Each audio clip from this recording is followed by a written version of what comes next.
Oke, halo Ayu. Halo Denisa. Nah, kita di sini mau ngapain sih sebenarnya nih? Apa kita kenalan dulu deh? Kita kenalan dulu deh. Coba, Iya. aku Denisa nih di sini. Terus ini ada Ayu juga. Kita mau sosialisasiin tentang e-commerce gitu, ya. Terus, yaudah mungkin aku bisa langsung share screen sekarang ya, Yuk.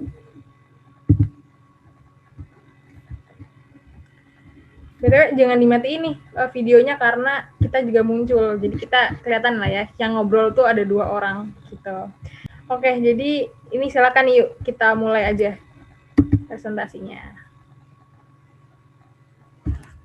Silakan, ayo. Nah, kita di sini kan akan mensosialisasikan e-commerce. E-commerce tuh apaan sih yuk kalau boleh tahu? E-commerce itu electronic commerce atau penyebaran, pembelian, penjualan, pemasaran barang atau jasa melalui elektronik seperti internet kayak gitu. Oke oke deh. Berarti ini teknologi baru ya, yuk. Terus nih, aku mau bilang nih, di sini kita bakal jelasin tentang apa itu e-commerce gitu kan, yang electronic commerce atau perdagangan elektronik. Habis itu ada juga gimana ya biar foto produk itu jadi menarik gitu. Karena e-commerce tuh pasti ada foto produknya kan, supaya produk kita tuh kelihatan apa sih yang kita jual. Terus juga ada mau jelasin tentang keterangan apa sih yang harus ditulisin buat foto produk kita, buat jualan kita kayak gitu. Nah, terus juga ada penjelasan cara pakai program gratis ongkir nih, cara bikinnya gitu ya. Terus next ini ada e-commerce nih yuk. E-commerce tuh apa aja sih? Terus ada apa nih contohnya nih banyak di Indonesia? Nah, e-commerce di Indonesia itu contohnya itu ada kayak Bukalapak, Tokopedia, Shopee, Lazada, dan lain-lain. Iya, nah itu kan pasti kita udah pada denger ya. Soalnya tuh di TV tuh banyak banget yang punya campaign-campaign iklan-iklannya Shopee, Tokopedia, Bukalapak, Lazada tuh banyak banget di TV. Terus nih, e-commerce tuh kan ini ya perdagangan elektronik. Jadi dia tuh bisa menjangkau ke semua orang tuh bisa buka gitu situsnya. Nah, emang apa aja sih manfaat e-commerce sampai kita harus bahas sekarang ini gitu. Nah, manfaat e-commerce tuh ada yang pertama mempermudah proses penjualan dan pembelian gitu. Karena kita nih kayak di kasur aja, kita bisa tinggal klik-klik barang, tinggal habis itu bayar kebeli deh. Terus kalau mau jualan juga, kita juga bisa cuma di kasur masukin foto produk, terus ngisi keterangannya apa aja, terus bisa udah langsung kejual barangnya, tinggal nunggu pembeli aja. Lalu ada juga mempermudah pemasaran atau promosi barang dan jasa. Nah dia itu pemasarannya karena e-commerce ini bisa diakses sama orang seluruh Indonesia ya. Jadi dan itu tuh kayak semua orang tuh lagi pakai barang-barang, lagi pakai e-commerce, udah punya download e-commerce buat untuk belanja gitu-gitu. Nah, apalagi buat jualan, buat pemasaran tuh itu gampang banget karena kita tinggal di rumah, itu barang udah bisa dilihat sama orang banyak. Kita nggak usah harus pakai SPG, sales gitu-gitu buat jualin barang kita. Lalu ada juga hemat waktu gitu. Salah satu contohnya adalah pembeli nggak perlu mendatangi toko dan mengantri gitu kan. Kadang kalau misalnya pembelinya membludak nih, banyak banget yang beli barang-barang kita. Kalau pakai toko fisik kan mereka bakal ngantri bayar, terus rebutan barang atau apa? Apalagi kalau COVID gini ya nggak boleh kan kita kumpul-kumpul tuh di toko fisik, PPKM juga gitu. Jadi e-commerce ini sangat menghemat waktu ya, menghemat waktu, menghemat tenaga juga sebenarnya. Terus juga ada bisa dilakukan tanpa modal besar, alias nggak perlu punya toko fisik. Misalnya nih, kita nih nggak ada toko fisik, tapi kita punya produk teh kelor tuh yang waktu itu dikembangin sama Mbak Hikmah. Nah, kalau di e-commerce ini kita tinggal masukin tehnya itu, foto tehnya, foto produk tehnya ke Shopee atau ke e-commerce yang lain gitu. Jadi nggak perlu pakai modal besar, nggak boleh pakai sewa tempat jualan, sewa meja, bayar listrik dan segala macam gitu. Habis itu juga bisa menjadi bisnis lintas wilayah. Nah itu dia karena e-commerce ini tuh bisa diakses sama seluruh orang di seluruh Indonesia. Bahkan ada yang bisa luar negeri juga, tapi ya kita deket-deket dulu aja lah ya seluruh Indonesia gitu. Habis itu yang terakhir ada bisa mengembangkan bisnis yang lebih besar. Karena jangkauannya luas dan pengirimannya cepat gitu kan, paling cuma 2 sampai 5 hari tuh udah bisa sampai gitu barang-barangnya. Dan orang-orang tuh jadi tahu gitu produknya dijual, ada produk ini loh di e-commerce ini, dia jualan ini gitu. Dan yang tahu tuh nggak cuma sekitar orang di desa Sidoarjo doang misalnya, atau cuma di Jogja doang misalnya. Jadi yang tahu tuh bisa seluruh Indonesia kayak gitu. Terus next nih yuk, kita mau bahas kelebihan e-commerce nih. Ada apa aja nih yang paling bagus kelebihannya 2? Nah, apa sih kelebihan e-commerce itu? Yang pertama itu yang pastinya yang udah dijelasin tadi, bisa mempermudah pemasaran produk. Oke. Terus yang kedua itu bisa pembayarannya itu lebih mudah kan karena sekarang kan juga bisa pada punya m-banking, jadi bisa transfer. Terus kayak dompet digital itu kayak Shopify, OVO dan lain-lain gitu. Bener nih, bener banget. Nah, coba nih yuk ya, aku pengen tanya nih, di antara 2 barang ini, kamu kira-kira lebih tertarik mencet produk yang mana? Klik produk yang mana? Kiri Kalau atau aku sih kanan? lebih tertarik yang kiri ya. Yang ini yang pakai gelas mangkok ini ya daun-daunannya. Iya, soalnya fotonya tuh lebih menarik gitu.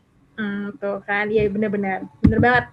Jadi pentingnya foto produk itu salah satunya tuh kayak contohnya Ayu nih, dia aja langsung milih kayak bagusin yang kiri nih fotonya, aku mau lihat yang kiri, produknya kayak gitu ya Ayu ya.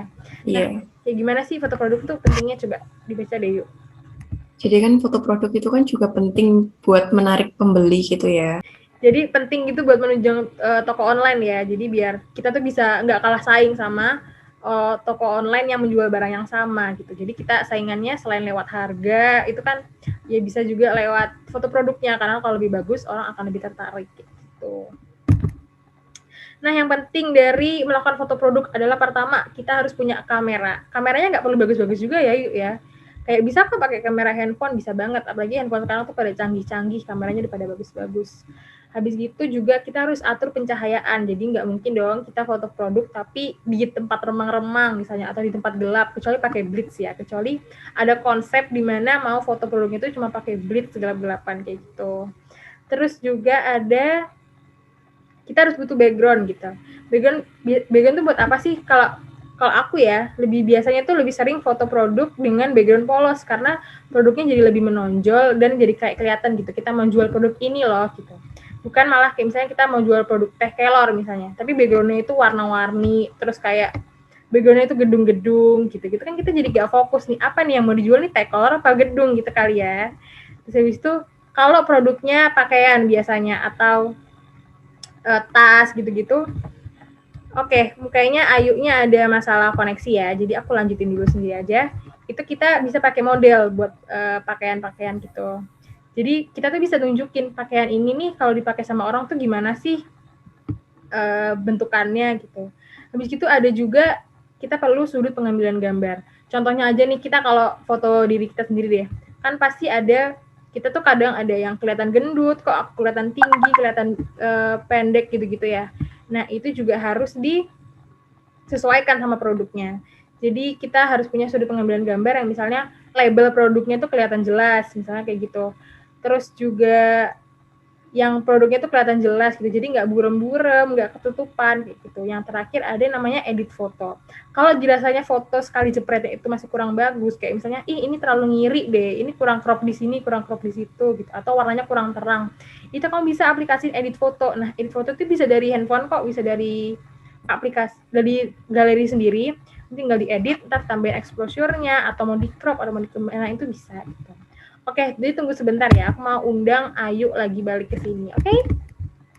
Jadi karena Ayu sudah kembali, jadi kita share screen lagi ya. Kita lanjutin nih partnya punya Ayu. Coba nih. Nah, ini yuk ada namanya teknik foto flat lie. Coba jelasin nih. Nah, ini tuh ada salah satu teknik foto yang buat lebih menarik pembeli atau konsumen gitu ya. Teknik foto flat lie itu fotonya itu produknya disusun agar terlihat semakin menarik di online shop. Terus pakai aksesoris-aksesoris gitu untuk mempercantik fotonya. Nah, ada tipsnya nih buat foto flat lie ini. Tipsnya itu menggunakan latar belakang yang kontras dengan produk agar produknya itu bisa lebih menonjol. Terus menggunakan aksesoris biar lebih cantik fotonya, biar lebih menarik. Terus cahayanya yang sesuai, sama biar fotonya itu, foto produknya itu lebih menonjolkan foto produk. Iya, biar kita tahu ya yang dia jual tuh ini nih kayak gini nih. Yang dijual tuh bunga apa jilbabnya sih bisa kayak gitu ya. Jadi produknya Iya. lebih menonjol gitu. Oke, habis gitu nih, aku ada video dari TikTok. Pasti semua orang, ya 90% lah ya, orang-orang pasti tahu TikTok apa lah ya. Kan juga selain joget-joget tuh ada nih konten-konten edukasi kayak gini. Aku nih sempat nemu tips foto produk kece dan terjangkau gitu. Nah, coba kita setel dulu kali ya yang ini. Yang ini foto produk model seadanya dengan handphone gitu. Mau foto produk tapi gak mau modal, cuman pakai peralatan seadanya. Jangan foto ngasal ya, jangan. Check this out. Saya hanya modal cahaya matahari, meja kecil dan taplak kotak-kotak, kain goni, dan tentunya produk yang akan difoto ya. Yang pertama, kalian tata acak-acakan aja dan foto dari atas ya guys. Hasilnya lumayan seperti ini. Yang kedua, kalian angkat kain untuk jadi background dan foto dari samping. Hasilnya seperti ini. Selamat mencoba.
Terus kalau sepatu, misal barang sepatu, terus yang harus ditulis tuh ukuran sepatunya harus jelas kayak.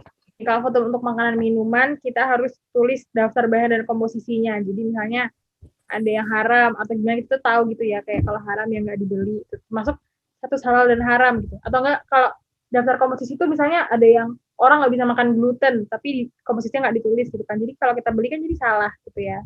Jadi harus ada tulisan daftar bahan dan komposisi. Habis itu ada tulisan tanggal kadaluarsanya juga. Jadi orang tuh ngerti gitu loh, ini kadaluarsanya kapan, dia mau beli buat hari apa, kapan dan kapan gitu ya.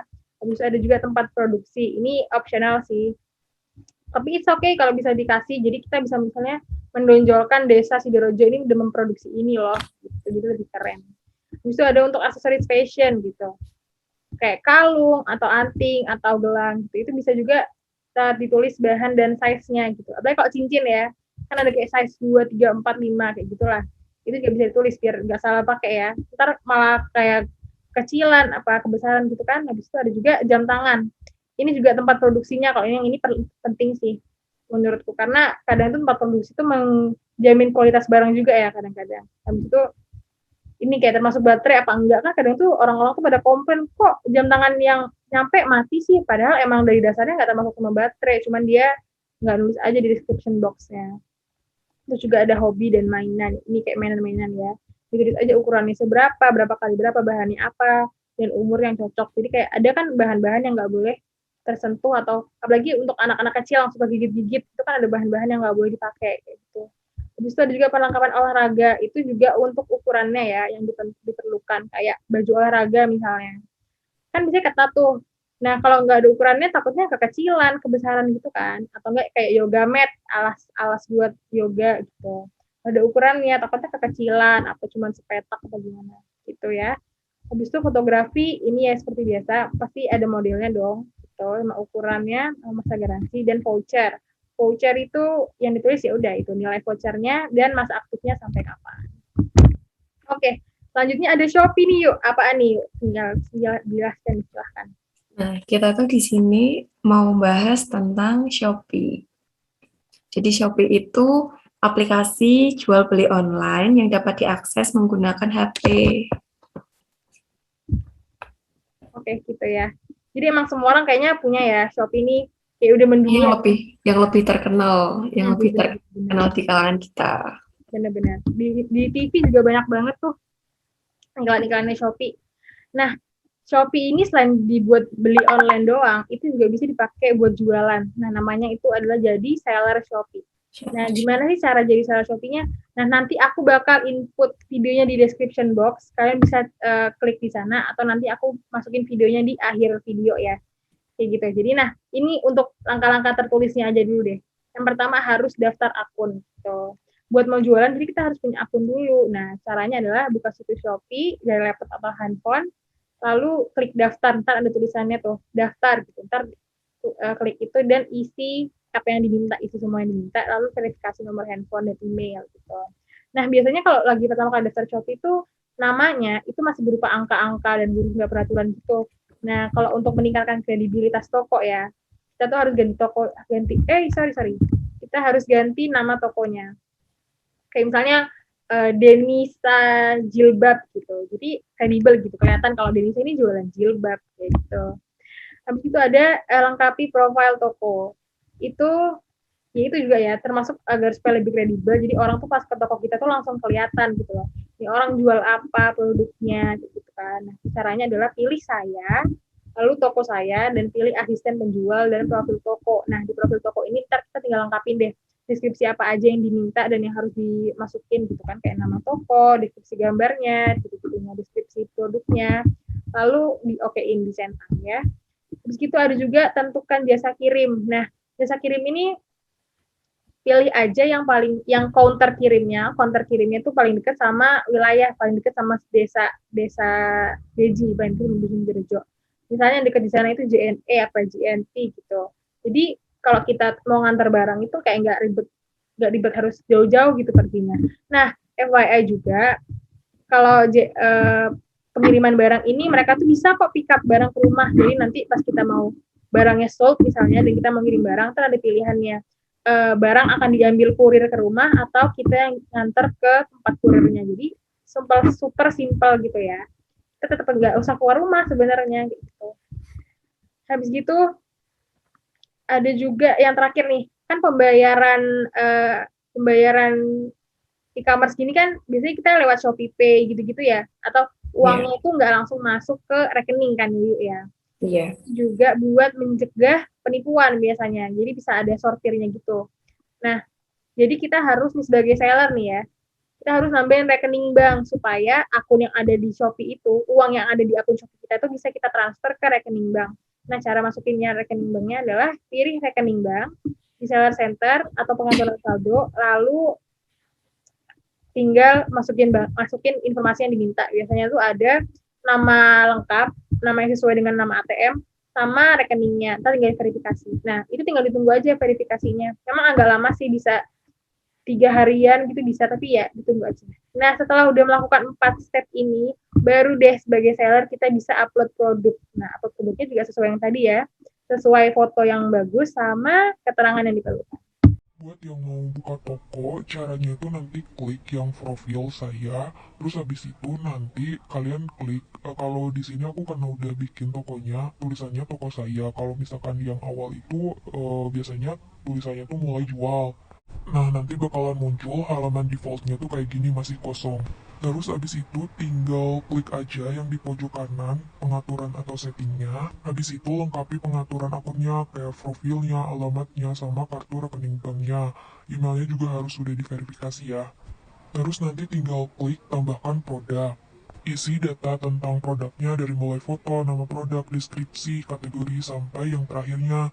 Nah, untuk variasi itu opsional. Kalau misalkan cuma satu variasi, tinggal kalian skip aja. Oke, next ini nih. Ada cara gratis ongkir nih, yuk. Biasanya kan gini ya, kita tuh kalau mau belanja online, ongkir tuh memberatin banget ya. Iya, pengaruh banget. Pengaruh banget, karena kadang tuh barang sama ongkir aja mahalan ongkirnya gitu. Nah, tapi di banyak e-commerce tuh mereka udah banyak yang nerapin namanya program garis ongkir. Jadi ada potongan ongkir bisa sampai 20.000 sampai 50.000 untuk luar Jawa juga bisa. Nah, ini gimana nih cara daftarin garis ongkirnya nih? Step-stepnya. Nah, gimana sih cara daftar gratis ongkir itu ya? Yang pertama itu bisa klik gratis ongkir yang ada di halaman depan, terus pilih bagian semua gratis ongkir, terus baru klik daftar. Terus habis itu diisi tuh nomor iktp-nya sama upload foto kita sama foto iktp-nya kita. Terus centang semua syarat dan ketentuannya, baru dikirim deh. Terus kalau udah daftar program gratis ongkir itu, baru diproses maksimal 2 kali 24 jam. Terus setelah itu dapat notifikasi deh kita. Gitu. Oke, jadi setelah dapat notifikasi itu berarti udah oke ya, berarti garis ongkirnya udah aktif. Kayak gitu deh.